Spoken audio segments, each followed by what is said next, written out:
The Notre Dame College Academic Support Center provides a level 2 set of accommodations, or a comprehensive set. So in the test center, we are still providing all of the level 1 accommodations. So it's not like your student's going to have to go to the Learning Center for one set of accommodations and then to our center for the additional. We have it all housed within one area. So they'll get all of those level 1 accommodations we just discussed. Plus, on top of that, we will do professional individual tutoring. Our instructional advisors are our tutors. So we don't have peer tutors, which a lot of learning centers will have peer tutors. And you may be able to have your student go to their professor during office hours. But what we have on top of that is that we've employed approximately 15 professionals, so that any course that one of our students is taking, we have a professional who can tutor in that. So we have professional individual tutoring. We have unlimited use of adaptive equipment. All of the computers, we have approximately 50 computers in our center. Each one of them has Kurzweil, Read and Write Gold. Our students are given a live scribe pad when they come into the Academic Support Center. And they're taught how to use all of the adaptive equipment to the best benefit of them. We have the unlimited use of adaptive equipment. We have weekly progress meetings with an advisor. That's Carol's role. So she'll sit down, she does a lot of organization and time management. She'll sit down with them when it's time to schedule courses, and she'll go over the courses they've taken, the courses they still need to take, and she will fine-tune their schedules and say, probably shouldn't be taking accounting and statistics in the same semester, Mary Jo. So why don't we do one now and one next, and let's do an elective instead of that statistics now. So that we know that our students have the schedules that will make them most successful. We have midterm progress reports. So if our students aren't doing well in a class come midterm time, she does this on a weekly basis. I can't say it's just midterm. But at midterm, we look at all our students. And we say, okay, if you're not doing well, let's discuss your options. Should you stay in the class? Should you drop the class? Should you, maybe audit it for the rest of the time? We know you may have to take it again, but sit and listen. Because then the information will be familiar to you, and when you do have to retake it, you'll know what the tests look like, you'll know the professor's personality, and you will have heard the information once. So those are the kinds of things we do to help our students. Then we have the academic advising piece. That goes back to maybe someone decides to change their major. All right, let's see how that fits in with what you've done already and what you still need to do. We have support groups. When our students come in as freshmen, we have a partnership with the Cleveland Clinic Foundation. They run a class that talks all about organizational skills, time management, emotional and social needs, as well as how to write a good email to a professor, how to start your resume, and things to look for in the next 4 years. So we kind of help them with that transition into starting to feel more like a college student and not like a fish out of water as the new kid on the block. And the other thing we have is a career component. So from the day our freshmen walk in, we start them thinking about, why are you here? What do you want to do with what's going to happen over the next 4 years to get you to a career? We do resume writing, we help with internships, we help with job training, we do one-on-one mock interviews to help them interview well. We go through how they should look appearance-wise, and we do all these things so that hopefully at the end of their 4 years, if they're going on for a job, they can find a good job. We help them with graduate school. We help them with any additional testing they may have. We have some CPAs that have gone through the program, and we help them get their accommodations to sit for the CPA exam. A quote we like to use is, I never teach my pupils, I only provide the conditions in which they can learn. And that came from Albert Einstein. As most of us know, he had some learning disabilities. But that's what we try to do at the Academic Support Center. We don't try to do the work for the students, we just provide the conditions in which we know our students will be most successful. I'm going to open up the floor to any questions to anybody here on the panel.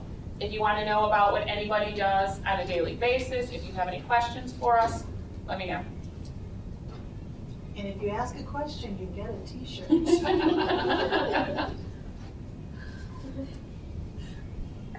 don't Yes. know, I'm good with it without the t-shirt. Two questions. When you talk about sort of the level 1 and level 2, is that a standard language sort of across nationally, or is that just an internal designation? It's within more of an Notre Dame? internal designation. Colleges have to provide certain services under the Americans with Disabilities Act. So any college that you go to will, as Mary Jo said, provide tutoring, but mostly it's peer tutoring. We provide professional tutoring. We found that if you're a 19-year-old boy with dyslexia, you really don't want to be tutored by a 19-year-old peer. They feel more comfortable being tutored with us. The students, because there are students at Notre Dame College who are not part of our program that have a learning disability, and they go to, it's called the Dwyer Learning Center.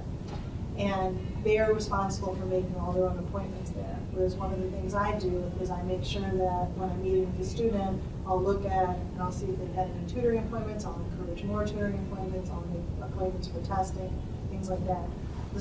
Most colleges that offer that lower level or the base level of accommodations, it's the onus is really on the student to make sure that they're getting what they need. At the Academic Support Center, we make sure that we're helping the student get what they need. I think one of the things like our tutors do is when they're sitting there and they're tutoring with the students, because they've had real life experience in the areas that our students are learning the material on, I think they can impart to them too what they have seen and encountered. And I think that builds on our students' real life experiences, as opposed to just having a peer in the class going, yeah, this is how I learned it and this is how I found it, and this is how you apply it. So the level 1 designation also comes from the government under ADA law. That's what they call it. You have to have a level 1, center. So level 2, we call ourselves level 2 because we go above and beyond what level 1 requires.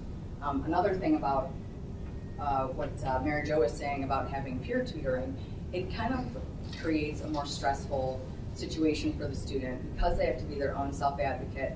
Their confidentiality is not protected. And there's really not anything that that level 1 center can do about the student that is tutoring the student with disabilities.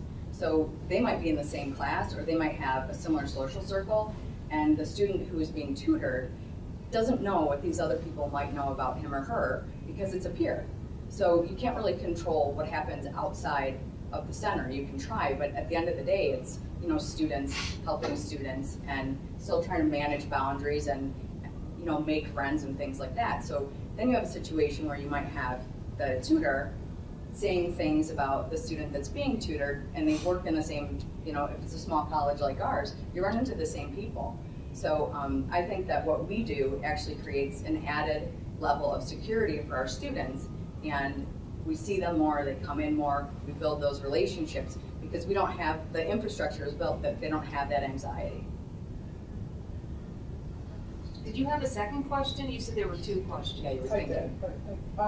My other question is, you use the word learning or learning differences. So what about children who don't have any cognitive issues but have executive functioning issues, behavioral health issues? You're just using that term, so I didn't know if there was sort of a narrowed population that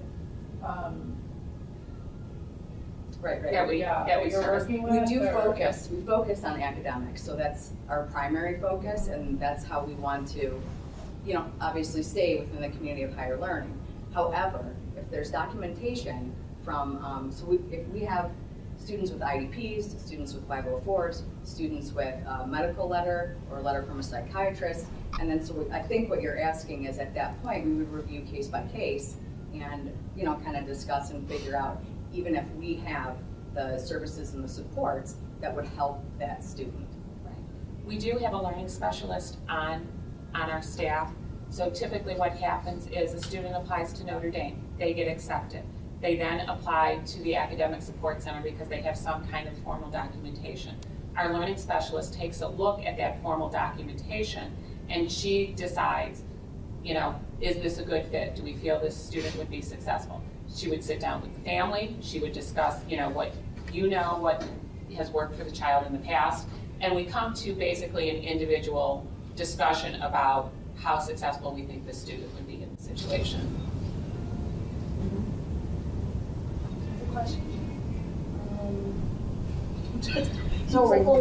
You support students with autism, and what are the special services you typically do for them? We have a number of students on the autism spectrum in our program.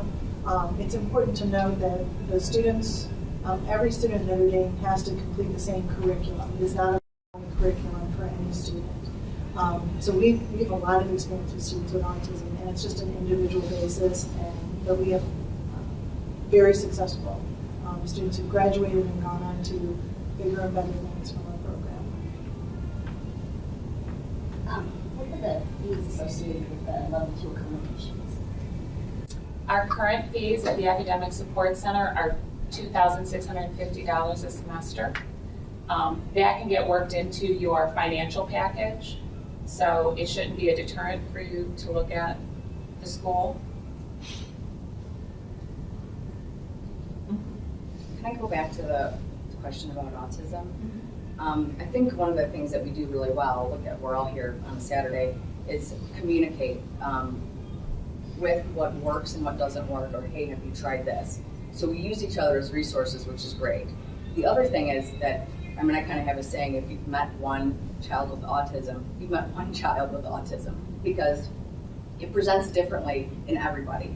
So some of the things that I've used is differentiation in teaching methods or instruction, because some students are more visual, some students want to read and they kind of hyper-focus on the material. That's one of the things that we do. Another thing that we do is a token economy, sort of incorporate that into sessions. And do you know what I mean when I say token economy? Students with autism seem to be motivated if there's a carrot at the end of the race, right? So I do that all the time with a couple of students that I work with that have autism, and it works really well. It helps them stay on track. It helps them, they can kind of go on tangents, so it helps to refocus them, and then kind of have a celebration at the end, like, you were awesome today, I love what you did great work, and then that's what makes them feel good, go to class, feel successful and productive, and come back. Any other questions? We still have t-shirts, you sure? Anything at all, even if there's a specific issue that you're dealing with right now, or you're trying to, navigate. And I've noticed a lot of parents in this situation, even guidance counselors, can make a lot of assumptions without kind of needling it all down and getting the details that they need. So anything that you are dealing with, or anything that you are have questions about, please feel free. And we'll be here for a little while afterward too, so if you want to come on privately. And on those screens, we've given you some of our contact information. So if you leave here today and you have a question, or if you want to come visit us, if you want to come see the Academic Support Center, we'd love to show it to you. We love to show off our space. We do. I think that's one of the hidden gems, because when you come and see it, it really hits home with you and it really makes sense. So we welcome you to come and see it. Thank you.